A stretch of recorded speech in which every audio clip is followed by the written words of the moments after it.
All the students, कैसे हैं आप सब? I hope you all are fine. So students, as you know that हमारा जो चैप्टर रनिंग है that is why do we fall इल.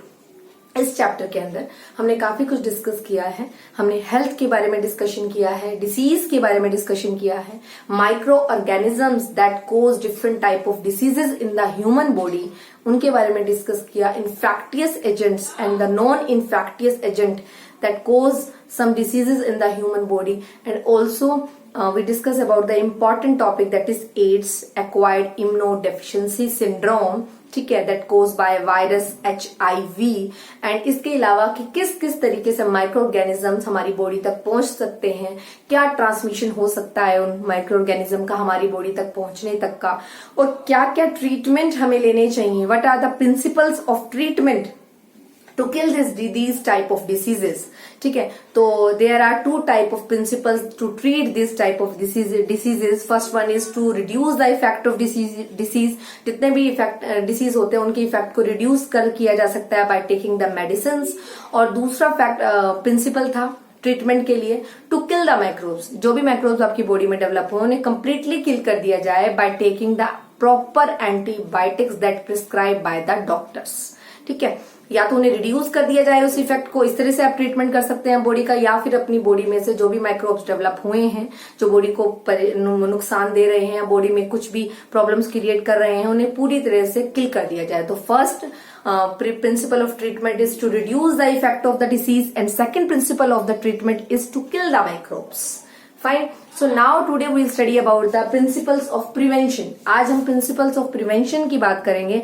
तो there are two ways. आज भी दो ही तरीके से मैंने आपको पढ़ाना है. There are two ways of prevention of infectious disease. दो तरह से हम prevention ले सकते हैं infectious disease से. ठीक है, they are generally ways and specific ways. The first is the general ways of prevention is public hygienic is most important prevention of infectious disease. तो जो भी infectious disease है उसके लिए सबसे important factor है public hygienic. ठीक है, जनरल वे ऑफ प्रिवेंशन. सबसे पहले हम बात करेंगे जनरल वे, किस तरीके से अपने आप को आप बचा सकते हो, आपकी बॉडी को कैसे प्रिवेंट कर सकते हो these type of infectious diseases से दैट आर कम्युनिकेबल. ठीक है, इन्हें कैसे आप अपनी बॉडी को बचा सकते हो. तो special first one is general ways of prevention. General ways of prevention.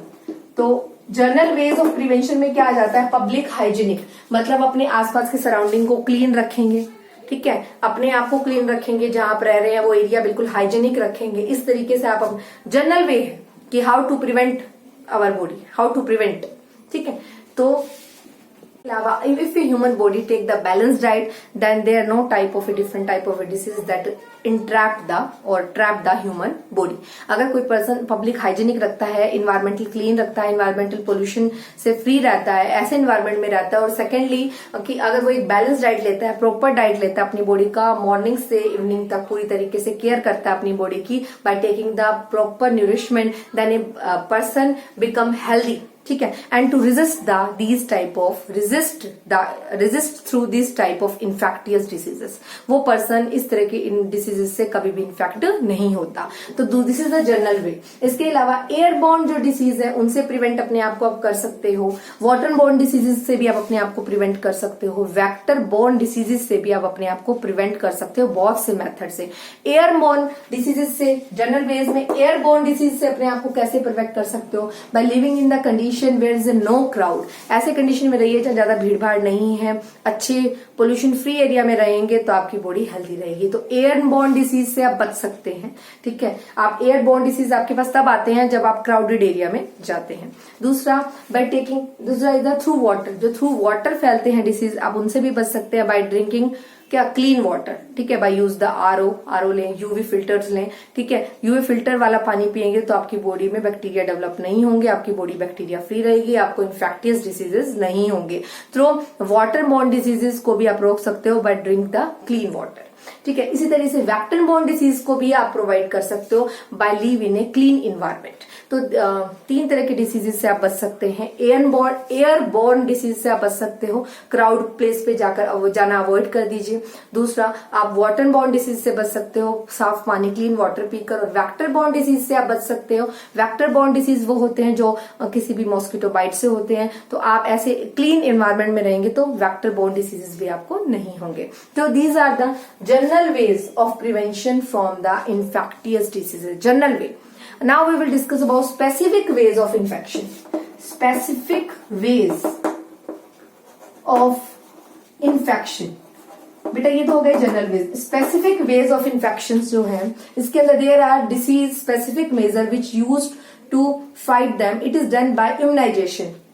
Specific way of infection disease से आप बच सकते हो by increasing the immunity power of the human body and able to fight with these type of microbes. ठीक है, इस तरह के माइक्रोब्स उनसे आप लड़ सकते हैं bye increasing the immunity power of the human body. तो इसमें आ जाते हैं जनरल वेज ऑफ प्रिवेंशन। ठीक है, इसमें आ जाता है स्पेसिफिक वेज ऑफ प्रिवेंशन।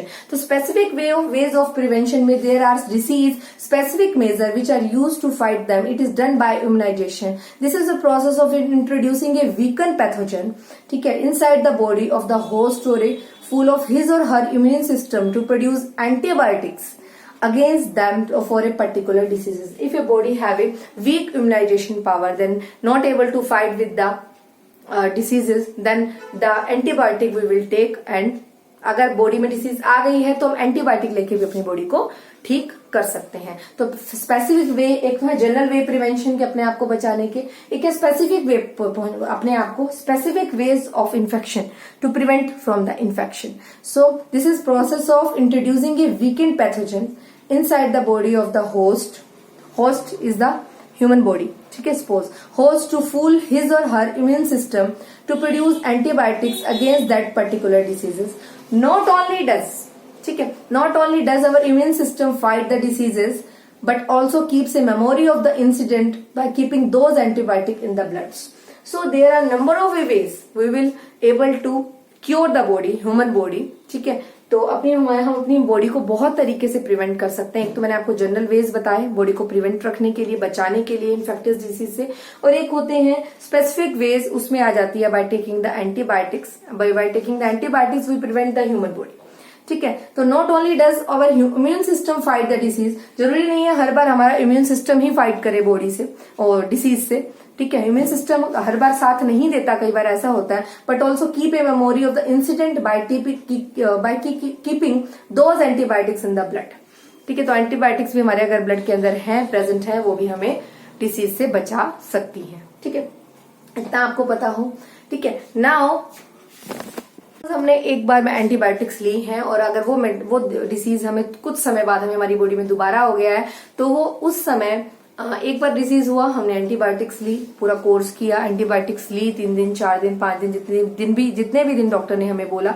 उसके बाद नेक्स्ट टाइम अगर हमें डिसीज होता है हमारी बॉडी के अंदर, स्ट्राइक करता है होस्ट बॉडी के अंदर, हमारी बॉडी होस्ट बॉडी होगी अगर हम डिसीज फुल है तो जैसे ही बॉडी के अंदर वो ऑर्गेनिज्म या जैसे ही वो माइक्रोब्स बॉडी के अंदर एंटर करेगा, it will be able to protect itself with the help of antibiotics. तो हमारी बॉडी जो है अपने आप को प्रोटेक्ट कर लेगी क्योंकि वो एंटीबायोटिक्स हमने ऑलरेडी अपनी बॉडी के अंदर ली हुई है।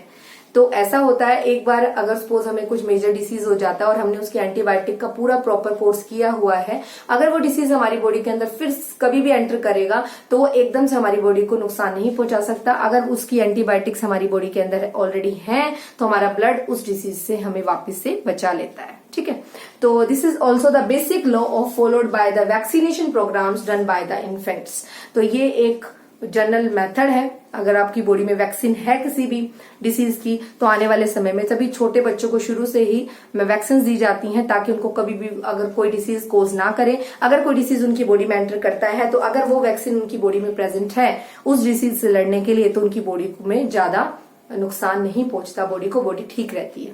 ठीक है, तो इतनी सिंपल सी बात है। एक तो आप अपनी बॉडी को जनरल वे से खुद ही प्रिवेंट कर सकते हैं।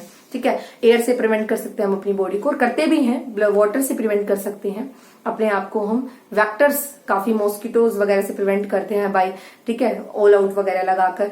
और पानी के लिए हम आरओ यूज करते हैं अपने घरों में, तो साफ पानी भी पीते हैं हम, ठीक है। एयर क्राउडेड एरिया में भी हम नहीं जाते हैं ज्यादा, तो हम अपने आप को प्रिवेंट करने की कोशिश करते हैं। This is the general way of prevention, but specific way of infection यही है बेटा, अगर इन्फेक्शन हो जाता है सबसे पहले तो आप अपनी इम्यूनिटी डेवलप कीजिए, बैलेंस डाइट प्रॉपर लीजिए। अगर इम्यूनिटी फिर भी डेवलप नहीं हुई है, तो अभी भी बॉडी के अंदर इम्यूनिटी वीक है, तो प्रॉपर एंटीबायोटिक्स लीजिए, बैलेंस डाइट लीजिए, साथ साथ एंटीबायोटिक्स लीजिए।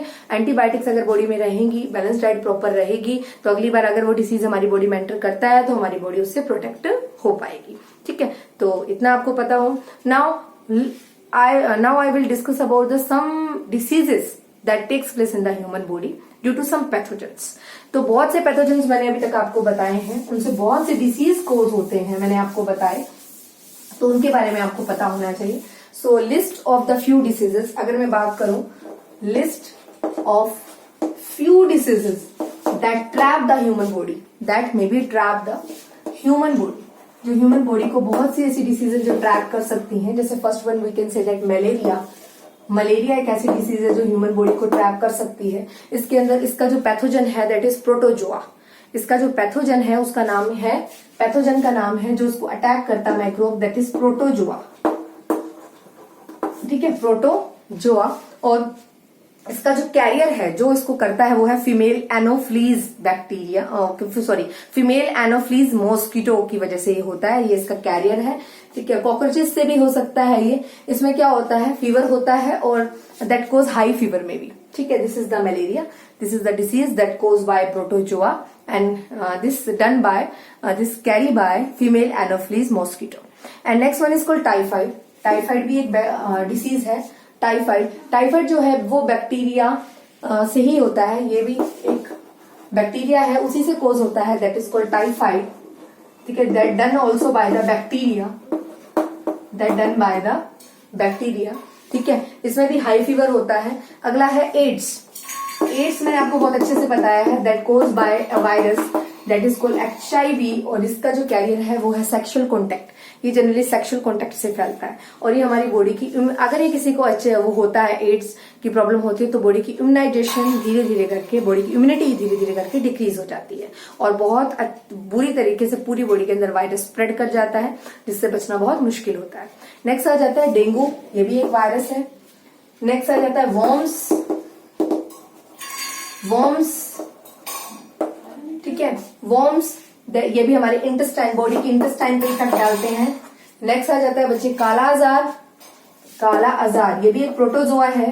काला आजार ये भी क्या है बेटा, एक प्रोटोजोआ है, और इसमें स्टमक, काला आजार ये भी क्या है, प्रोटोजोआ है, और इसमें ब्रेन फीवर हो जाता है, दिमागी बुखार हो जाता है जब ये डिसीज होता है, काला आजार। वॉर्म्स में स्टमक एक हो जाता है, पेट में प्रॉब्लम हो जाती है। डेंगू जब होता है तो हेडेक और फीवर हो जाता है। एड्स में इम्यूनाइजेशन बॉडी की वीक हो जाती है। टाइफाइड में भी हाई फीवर हो जाता है, और मलेरिया जब होता है इसमें भी करंट फीवर और चिल, ठंड लगती है। तो इतना आपको पता होना चाहिए। और भी बहुत से डिसीज हैं, जैसे अगर मैं बात करूं राउंड वॉर्म्स, अब अगर मैं बात करूं और बहुत से डिसीज हैं, 7 नंबर पे आ जाता है राउंड वॉर्म्स।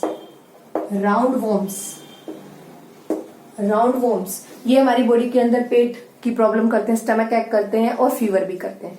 नेक्स्ट आ जाता है बच्चे, मैंने आपको बताया था सारस, ठीक है, ये हमारी बॉडी के अंदर फीवर करता है, बैक्टीरिया से कोज होता है, बैक्टीरिया के कारण होता है। फिर आ जाता है हमारी बॉडी के अंदर स्वाइन फ्लू,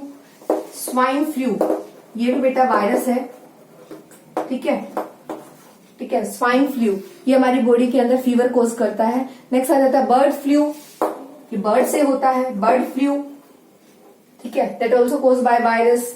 नेक्स्ट आ जाता है इबोला, इसका तो अब इंजेक्शन भी लगता है छोटे बच्चों को। इबोला ये भी एक वायरस है। तो कुछ डिसीजेस मैंने आपको बताया, malaria, typhoid, AIDS, dengue, worms, kala azar, round worms, SARS, swine flu, bird flu, Ebola, ये आपको सब डिसीज पता होने चाहिए। उनसे होने वाले माइक्रोब्स आपको याद होने चाहिए, किस किस माइक्रोब से ये हो सकते हैं, ठीक है, कौन कौन इसका कैरियर है, मतलब किस किस बैक्टीरिया से हो सकते हैं, कौन कौन इसका कैरियर है, और क्या क्या इसमें सिम्टम्स नजर आ सकते हैं, what are the symptoms appear during this? Fever हो जाएगा, इसमें भी हाई फीवर हो जाता है, इसमें इम्यूनाइजेशन वीक हो जाती है, फीवर हो जाएगा, स्टमक एक हो जाएगा, इसमें ब्रेन फीवर हो जाएगा, इसमें राउंड वॉर्म्स के केस में भी स्टमक एक हो जाएगा, इसमें भी सार्स में भी फीवर हो जाएगा, स्वाइन फ्लू फीवर हो जाएगा, फीवर कोज हो जाएगा, फीवर लगभग हर किसी में फीवर कोज हो जाता है, हाई फीवर, कालाजार के केस में ब्रेन फीवर हो जाता है। सो बच्चों ये कुछ डिसीजेज हैं, उनसे होने वाले किस माइक्रोब से वो होते हैं इनके नाम याद कीजिए, और क्या क्या सिम्टम्स उसमें अपीयर हो सकते हैं वो भी आप याद कीजिए ताकि आपको पता हो। तो these are the micro organisms that these all are microorganisms that decrease the immunization of the human power or immunization of a human body. So ultimately sources that take the balanced diet in a perfect way, ठीक है, and increase the immunity power, ठीक है, हमें हमारे parents हमें गलत नहीं बोलते, increase the immunity power, take the proper diet, ठीक है, and we can say that become healthy even physically, socially and mentally, हर तरीके से हमें हेल्दी बनना है, ठीक है। तो इस चैप्टर के अंदर बहुत नॉलेज है, इस चैप्टर को एनसीईआरटी से लाइन टू लाइन रीड कीजिए, ठीक है, कोई डाउट आता है तो पूछिए, ठीक है। तो ये चैप्टर यहाँ खत्म होता है, इसके बाद स्टार्ट होते हैं इसके NCERT question. So students do your work in a neat and clean way and regularly.